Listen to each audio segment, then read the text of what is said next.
People say horses feel things before people do. It's the kind of sentence you hear from old ranchers late in the evening, usually when the sun is dropping behind the hills and the air finally cools enough for memories to come back. They don't say it like a theory or a story. They say it like a fact, something learned over years of watching animals react to things people pretend not to notice. Jack Morrison used to hear that sentence all the time. And like most people, he never really believed it. It wasn't that he didn't respect horses. He had spent most of his life around them, working with them, relying on them, trusting them in ways you don't trust many things in this world. Horses were strong, honest, predictable if you understood them well enough. But something deeper than that? Something almost human? No, that wasn't how Jack saw it. At least, not before Duchess. The day everything changed didn't feel important when it started. It felt like one of those long, heavy afternoons that stretch out without meaning anything.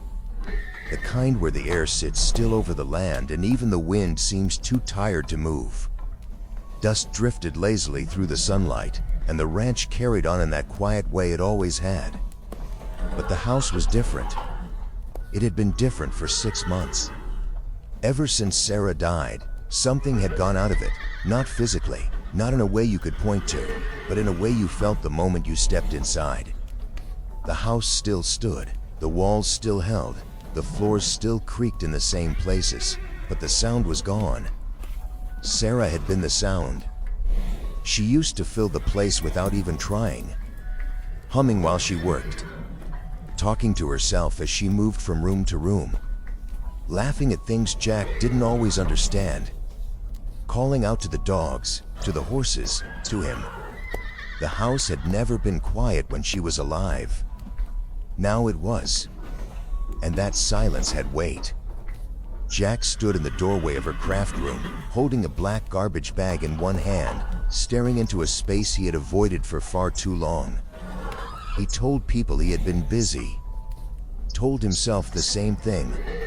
There were always things to do on a ranch, repairs, accounts, fences, water lines, but none of that was the real reason he had stayed out of that room. The truth was simpler, and it sat heavy in his chest every time he thought about it. If he walked in there, he had to accept she wasn't coming back. The smell hit him first. Lavender, dried sage, old paper, glue. It still smelled like her. That was what made him hesitate. Because for a brief second, standing there, it almost felt like nothing had changed. Like she might walk in behind him at any moment, tell him not to touch anything, laugh when he ignored her anyway. But that second passed, and the silence came back. Broom cleaned by Friday, Jack. Mark Conrad's voice echoed in his head, sharp and out of place in that room. The real estate agent had said it like it was simple, like clearing out a life was no different than clearing out a storage unit. The developers wanted the land. Not the history, not the house, not the barn, just the view and the space to build something new. Clean. That was the word he used. Jack looked around the room again. There was nothing clean about it. There was only memory. He stepped inside slowly, his boots making dull sounds against the wooden floor, and reached out to touch the edge of Sarah's workbench. The surface was worn smooth in one spot where her arms had rested for decades. He could picture her there without trying, head slightly tilted, fingers moving with quiet precision, humming along to whatever played on that old radio in the corner. He pulled his hand back quickly. That was the problem. Everything in this room led somewhere. At first, he tried to do it carefully. Picked up a bundle of dried flowers. Held it. Set it down. Picked up a ribbon. Turned it in his fingers. Put it back. This ain't gonna work, he muttered under his breath. Because the moment he looked at something long enough to recognize it, the memory followed. And once the memory came, everything else stopped. So he changed. He grabbed the bag tighter, stepped forward, and started clearing. Not gently, not carefully, just fast. He'd swept ribbons, jars, scraps of fabric into the bag without letting himself focus. His eyes moved past everything instead of onto it. It was the only way to keep going, the only way to stay standing. A blue ribbon slipped into his hand, and for a brief second he saw Sarah at the county fair, laughing with powdered sugar on her face. He shut his eyes. Threw it harder. "Don't," he whispered. He wasn't sure who he was talking to anymore. Time passed without shape. The room fully emptied. Or at least, it felt like it did. Then he saw it. A hat box. It sat high on a shelf near the window, pushed back into shadow like something that had been forgotten on purpose. The floral pattern had faded almost completely, and the lid sagged slightly from years of use. Jack dragged a chair over, climbed up, and pulled it down. It was lighter than he expected. He set it on the table and opened it. Inside was nothing that mattered. Dead rose petals that crumbled at the touch. Old twine. Faded ribbons with lettering worn away by time. The kind of things people keep for reasons nobody else understands. Jack stared at it for a long moment, then let out a slow breath. "Just jump, Sarah," he said quietly. His voice cracked. He looked away. He closed the lid, tucked the box under his arm, and walked out of the room without looking back. The house echoed around him as he moved, each step louder than it should have been. The front door creaked, the screen rattled as he pushed it open, and the heat outside hit him immediately, bright, heavy, relentless. The dumpster sat in the driveway, already half full. Pieces of a life, thrown away one decision at a time. Jack walked toward it, lifted the box, got ready to throw it. And that was the moment everything changed. He heard it. Hooves. Not slow. Not tired. Fast. Heavy. Wrong.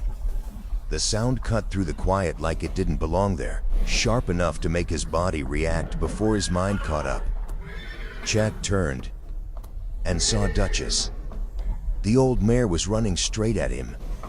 She hadn't run like that in months. Not since Sarah died. Since then, she had stood in the corner of the paddock like a shadow, barely moving, barely eating, her eyes dull and distant. Jack had avoided her, because looking at her felt like looking at grief. But this wasn't that horse. Her ears were pinned back. Her nostrils flared wide. Her hooves struck the ground with force that sent dust flying with every step. She hit the fence, jumped it. Not clean, not graceful, desperate. She landed hard, stumbled for a fraction of a second, then kept coming. Whoa, hey! Jack stepped back instinctively, his grip tightening on the box. But Duchess didn't slow, didn't hesitate, didn't even look at him. She was looking at the box, and before he could react, she lunged. Duchess reached him in a single, explosive motion, her momentum carrying all the force of something that had been building for far too long. Jack barely had time to react before her head snapped forward and her teeth caught the edge of the hat box, gripping it with a strength that surprised him. For a brief second, he held on. Not because he understood what was happening, but because instinct told him not to let go of something that had just been taken from him so violently. His hands tightened, his boots dug into the gravel, and for a strange, unreal moment, the two of them stood there locked together, man and horse, pulling in opposite directions over an object that had meant nothing only seconds earlier. "Let go," Jack muttered, his voice strained more from confusion than anger. Duchess didn't hesitate. She threw her head upward with sudden force, and the movement ripped the box clean out of his hands. Jack stumbled forward, his balance slipping on the loose gravel, and by the time he steadied himself, the mare was already turning away. But she didn't destroy it. That was the first thing that didn't make sense. A frightened or aggressive horse might have crushed it, trampled it, or flung it aside. Duchess did none of those things. She held the box carefully in her mouth, her neck muscles tight but controlled, like she was fully aware of how fragile it was. She carried it several yards away, hooves striking the ground in sharp, urgent rhythm, and then she stopped near the edge of the yard where the grass grew taller. With a deliberate motion, she lowered her head and set the box down. Then she turned. Now she faced Jack again.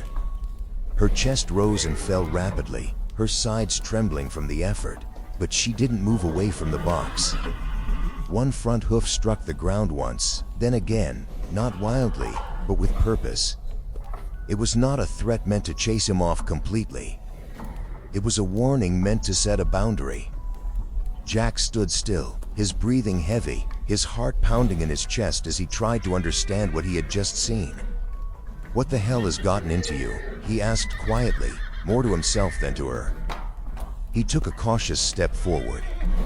Duchess reacted instantly. Her ears flattened, her head lifted sharply, and her hind leg lashed out in a fast, controlled kick that cut through the air just inches from his leg. The sound alone was enough to freeze him in place. That was no bluff. That was a line drawn clearly. Jack stopped where he was, every muscle tightening as he looked at her again, this time not as a problem, not as an obstacle, but as something he needed to understand. He had been around horses his entire life. He knew the difference. This wasn't anger. It wasn't madness. And it wasn't random. Duchess wasn't trying to hurt him. She was trying to stop him. From that box. He swallowed slowly, the realization settling into his chest in a way he couldn't ignore. "That's just trash," he said, but even as the words left his mouth, they felt hollow. Duchess didn't respond to his voice. Her eyes moved between him and the box, alert, focused, waiting for him to make the next move. The silence stretched between them, heavy and tense, broken only by the sound of her breathing and the faint rustle of dry grass in the warm wind. Jack let out a slow breath. For the first time since he had opened that hat box in the craft room, doubt began to creep in. Maybe it wasn't just junk. Maybe it never had been. He shifted his weight slightly, testing her again, and immediately her ears pinned back, her body tightening in response. She wasn't going to let him near it. Not yet. Not like this. Jack ran a hand over his face, feeling the sweat and dust there, his thoughts moving faster now, trying to catch up with what was unfolding in front of him. 6 months ago, that horse would have barely lifted her head. 6 months ago, she wouldn't have crossed the yard, let alone jumped the fence. 6 months ago, she had looked as empty as the house felt. But not today. Today she had purpose. And whatever that purpose was, it was tied to that box. The sound of tires on gravel broke the moment before it could settle any further. Jack turned slightly, already knowing who it would be before the truck even came into view. Mark Comrade. The silver pickup rolled into the driveway with the kind of smooth, controlled movement that came from someone who never drove anywhere that might leave a scratch. Sunlight flashed across the polished hood, and the clean lines of the vehicle looked almost out of place against the dust and worn wood of the ranch. The engine cut off. The door opened, and Mark stepped out, adjusting his sunglasses as if he had just arrived at a meeting instead of walking into something he clearly didn't understand. He glanced at Jack first, then at Duchess, and finally at the box on the ground, his expression shifting subtly as he tried to piece together what he was seeing. "Jack," he called, his voice carrying easily across the yard, smooth and controlled. "I saw the commotion from the road. Everything all right?" Jack didn't answer immediately. He kept his eyes on Duchess, watching the way she shifted her weight slightly, still guarding, still ready. "She ain't dangerous," he said finally, though he hadn't been asked yet. Mark gave a small, humorless chuckle as he took a few careful steps closer, stopping well outside the range of anything that might threaten his clean boots. "Well, from where I'm standing," he replied, "she looks like a liability." That word landed harder than it should have. Jack turned his head slowly and looked at him. Mark continued, gesturing lightly toward the mirror. "You've got buyers coming out Friday, Jack. Last thing we need is something like this happening while they're walking the property. It sends the wrong message. The property. That was how we saw it. Not the ranch. Not the life. Just land." Jack's jaw tightened. "She's upset," he said. Mark shrugged slightly, as if that changed nothing. Upset animals are unpredictable animals, and unpredictable means risk. You don't want risk when you're this close to closing. Jack felt something stir in his chest then, something sharper than the numb weight he had been carrying for months. Mark tilted his head, studying Duchess again. "Honestly, Jack, she looks rough. Old. Thin. Might be time to think about making a decision." Jack didn't move. "What decision?" he asked. Mark's tone stayed casual. "Come on. You know. Move her along. Sell her off, or put her down if you have to. No sense dragging dead weight into a deal like this." The words hung in the air. Dead weight. Jack stared at him, and for a moment, the heat in his chest turned into something colder. That horse had been Sarah's. Not just owned. Chosen. Trusted. Loved. And this man was reducing her to a problem on paper. Jack took a step toward him. "Get off my land." Mark blinked once, clearly not expecting that response. "Jack, I'm just trying to help you." I said get off. There was no hesitation in his voice now. No uncertainty. Just something solid. Mark held his gaze for a second longer, then exhaled through his nose and lifted his hands slightly in mock surrender. "Fine," he said. "Friday, then." He turned, walked back to his truck, and drove off without another word.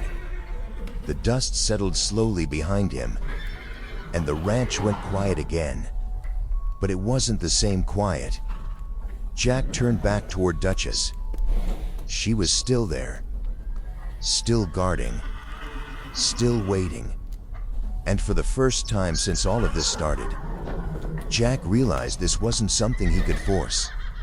If he wanted to understand what was in that box, he was going to need help. Jack didn't move for a while after Mark left. The dust from the truck still hung faintly in the air, drifting slowly before settling back into the ground like nothing had happened. But something had happened. He could feel it. Not just outside in the yard, but somewhere deeper, somewhere he had been avoiding for months. He looked back at Duchess. The Mary hadn't shifted from her position. Her head was slightly lower now, her breathing still heavy but less explosive than before. Sweat darkened her coat along the neck and chest, and her sides rose and fell with effort. She looked tired. More than tired. Worn down in a way that didn't come from a single moment, but from something carried over time. And still, she didn't move away from the box. That was what stayed with him. Not the charge. Not the kick.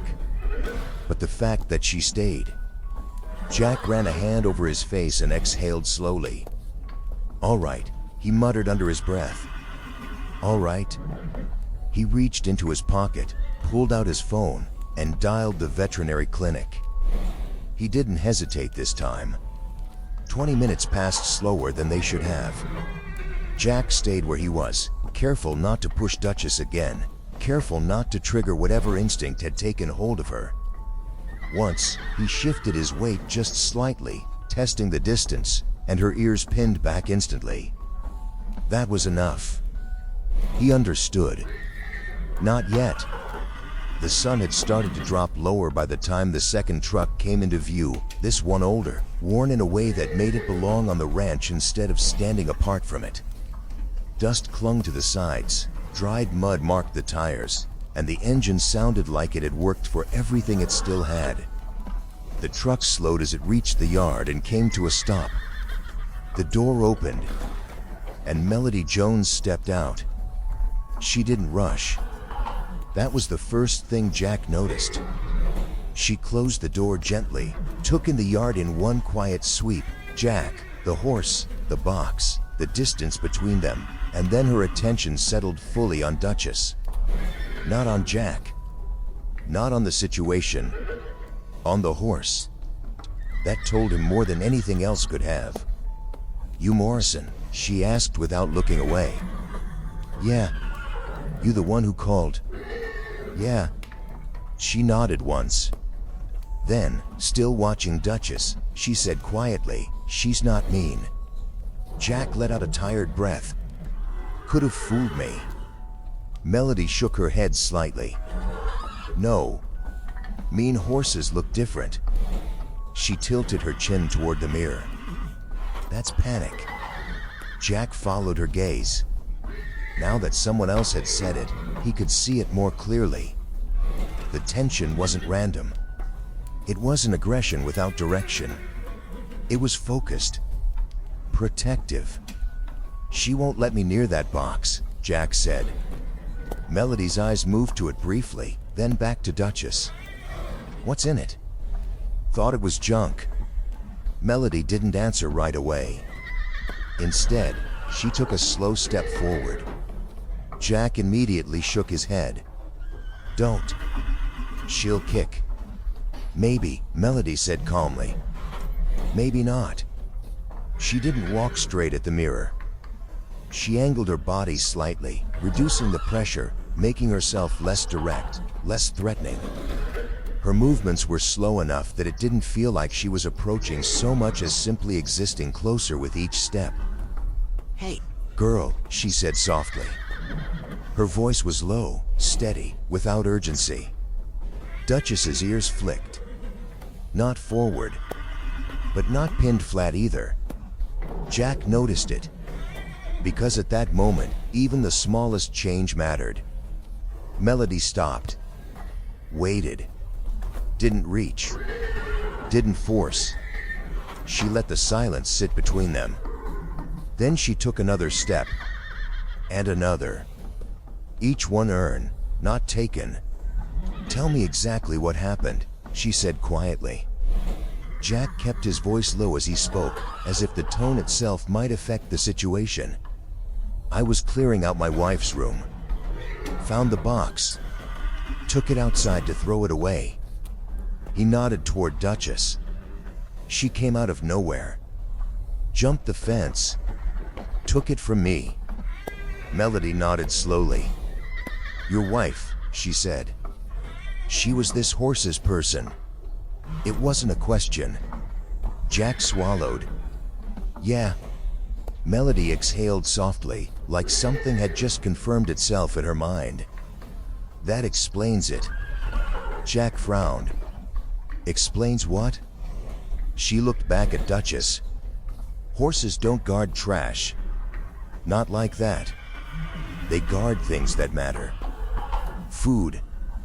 Falls. Herd. Safety." She paused briefly. "Or something they think has value." Jack's gaze shifted to the box again. Value. The word didn't sit right. "Not yet." Melody reached slowly into her pocket and pulled out a small tube. Jack narrowed his eyes. "What's that?" "Sedative paste," she said.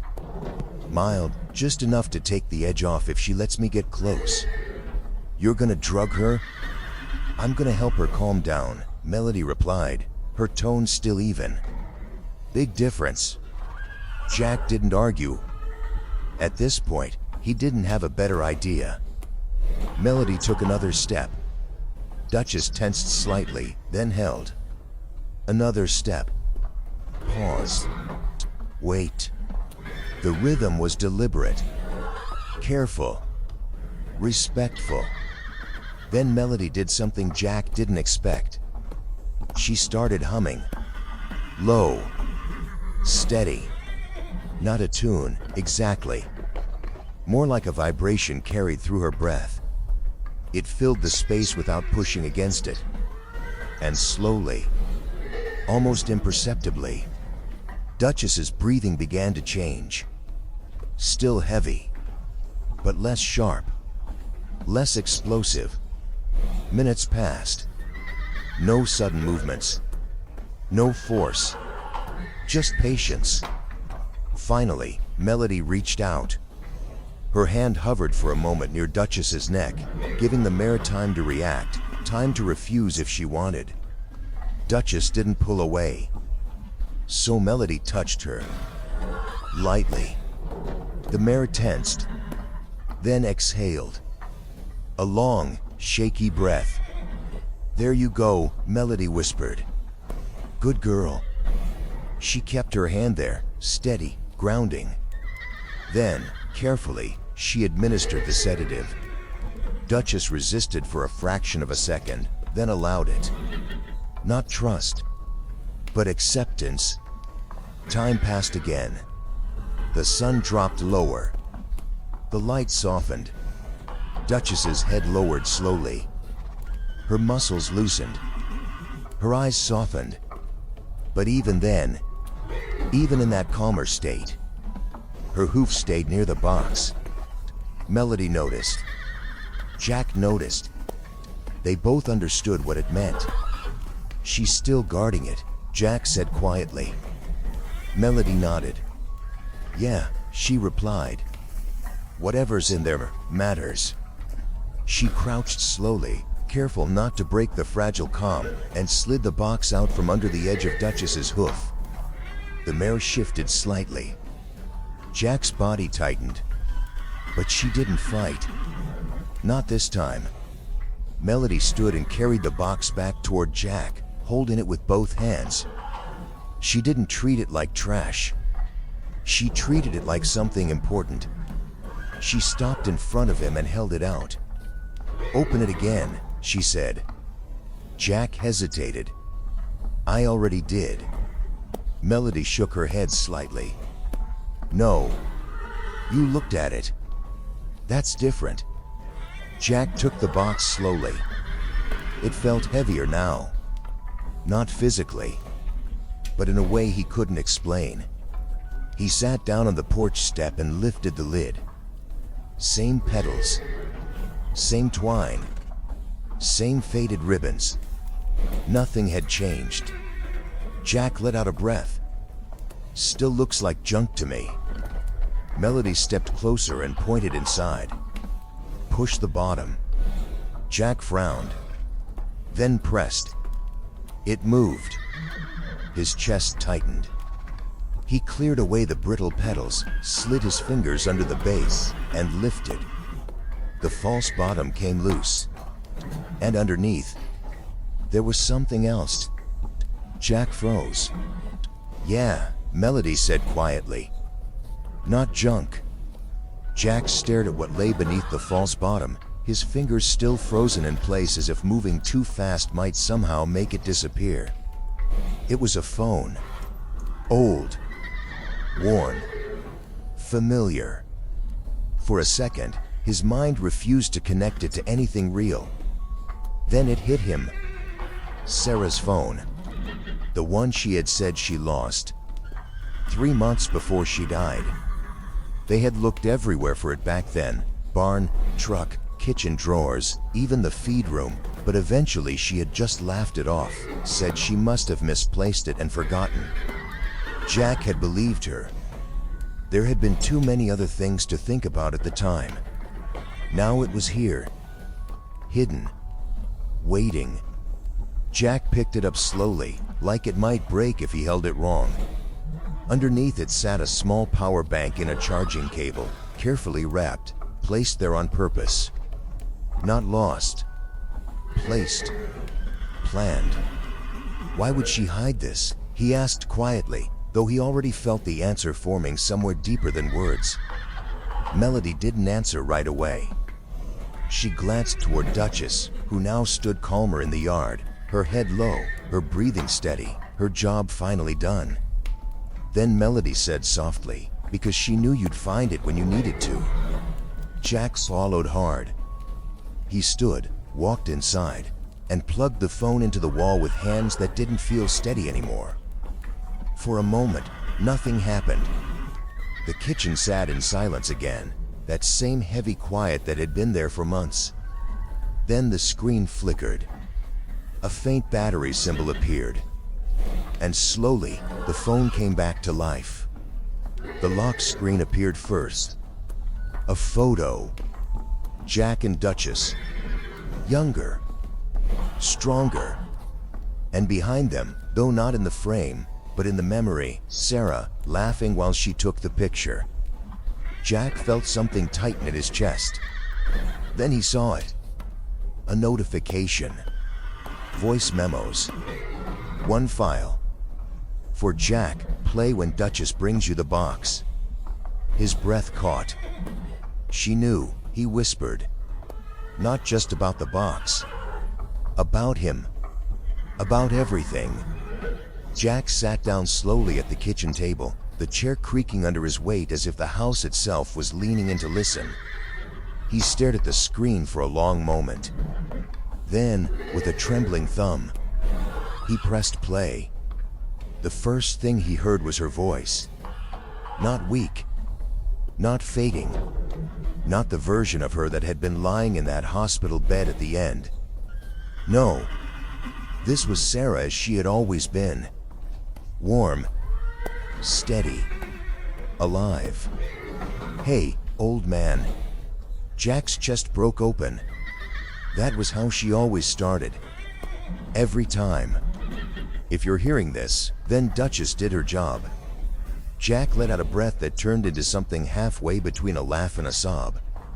Outside, through the window, he could see the Mary standing quietly now, still facing the house, still waiting. "I know you, Jack Morrison," Sarah continued, her voice soft but certain. "I know what you're doing right now. You're trying to clean everything out. Trying to make it easier." Jack closed his eyes. Tears came fast now, uninvited, unstoppable. "You think if you throw enough away, it'll hurt less." A small pause. "It won't." The silence that followed wasn't empty anymore. It was full of her. "You're not supposed to erase me, Jack," she said gently. "You're supposed to carry me." Jack leaned forward, his forehead nearly touching the table, his hand gripping the phone like it was the only thing holding him in place. "I didn't lose this phone," she continued. "I hid it." Jack opened his eyes slowly. "I knew you'd try to run," she said. "I knew you'd try to sell the ranch. I knew you'd avoid Duchess, because she reminds you of me." Jack looked up the window again. Duchess lifted her head slightly, as if she felt his gaze. "So I gave her a job." There was a faint smile in her voice. "You always said that horse was too smart for her own good." Jack let out a quiet, broken laugh. "I trained her to bring you this, when the time came. Not before. Not too early. Only when you were about to throw everything away." His breath shook. Every piece of it. Planned. "I need you to do one more thing for me, Jack." The words settled heavy. Different. "I need you to stop running." Silence. "And I need you to listen. You're going to find more on this phone, but before you do, you need to understand something." Her voice softened. "You are not alone out there." Jack swallowed. "She's still there." A quiet breath. "She misses me too." Jack looked back at Duchess. She was still watching. Still present. Still there. "Don't shut her out," Sarah whispered. Don't shut yourself out. The recording ended. The house went quiet again. But it wasn't the same quiet. Not empty. Not hollow. Jack sat there for a long moment, not moving, not thinking, just feeling something inside him shift for the first time in 6 months. Not fixed. Not healed. But opened. Behind him, Melody spoke softly. "She set you up." Jack nodded slowly. "Yeah," he said. "She did." He stood, walked to the door, stepped outside. The air had changed. The heat had softened. The sky was deep orange now, the kind that only lasts a few minutes before fading into night. Duchess stood a few yards away, waiting. Jack walked toward her. Slow. No pressure. No force. He stopped in front of her. For a second, neither of them moved. Then he spoke. Quiet. Honest. "I'm sorry, girl." Duchess stepped forward. No tension. No fear. She lowered her head, rested it gently against his shoulder. Jack closed his eyes. Then he wrapped his arms around her neck and held on. And this time, he didn't hold anything back. The grief came out fully. Loud. Raw. Real. Everything he had buried, everything he had avoided, everything he had tried to outrun. It all came at once. Duchess didn't move. She stood there, steady, breathing with him, carrying part of the weight he had been trying to carry alone. The sun dipped lower. The ranch grew quiet. But it wasn't empty anymore. After a while, Jack pulled back, wiping his face with the back of his hand. He looked at her. Really looked. "You knew," he whispered. Duchess blinked slowly. Jack exhaled. Long. Deep. Then he looked back toward the house. Toward the phone. Toward everything he had been trying to leave behind. "I'm not selling," he said. Not to Melody. Not to the horse. Not even to Sarah. To himself. And this time, it stayed. He reached up, scratched Duchess behind the ear. "Looks like we got work to do." The mare exhaled softly. And for the first time since the day Sarah died, the ranch didn't feel like something he was trapped in. It felt like something waiting to live again.